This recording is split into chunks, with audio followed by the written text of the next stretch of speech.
جب بھی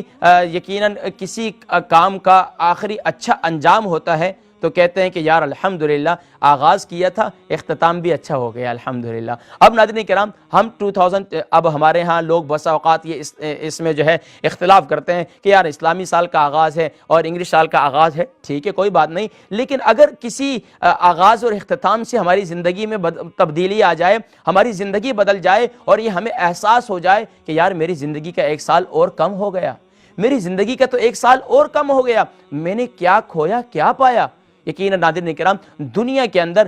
اچھا بزنس مین وہی تصور کیا جاتا ہے جو اپنی کلوزنگ کے وقت میں اپنا جو ہے وہ اس کا حساب کتاب کرتا ہے۔ اگر وہ کلوزنگ کے وقت میں اپنا حساب کتاب نہیں رکھتا، آج اس کو کیا فائدہ ہوا کیا نقصان ہوا ہے، تو یقیناً ناظرین کرام کہا جاتا ہے معاشرے کے اندر بزنس مین، یقیناً آپ لوگ بزنس مین ہیں، تاجر ہیں، اور آپ حضرات یہ کہتے ہیں کہ کہتے ہوئے سنا بھی ہے کہ یار اس کو پتہ ہی نہیں ہے، اس کو یہی نہیں پتہ کہ آمدن کیا ہے اور خرچ کیا ہے اور کیا نفع ہوا کیا نقصان ہوا ہے۔ ناظرین کرام، بعینہ بلا تمثیل و تشبیہ 2020 میں ہم نے اپنا محاسبہ کرنا ہے کہ ہم نے 2020 میں کیا کھویا کیا پایا۔ ہاں، ہم یہ تو ضرور کہیں گے کہ ہم نے اپنے اعزاء اقارب کھو دیے، ہم نے مال کھو دیا، ہم نے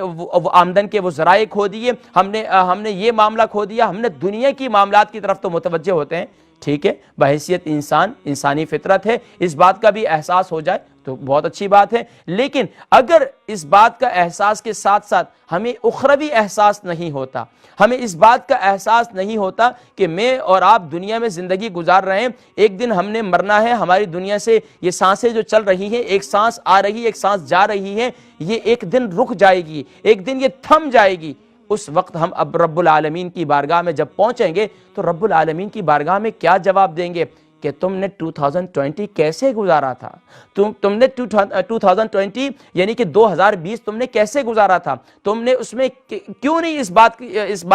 بات کی فکر کی، کیوں نے تم نے توبہ استغفار کی، کیوں نہ تم نے قرآن کریم کی تلاوت کی توفیق تمہیں نہیں ملی تو تم نے اس کے بارے میں اللہ کی بارگاہ میں توبہ استغفار کیوں نہیں کیا۔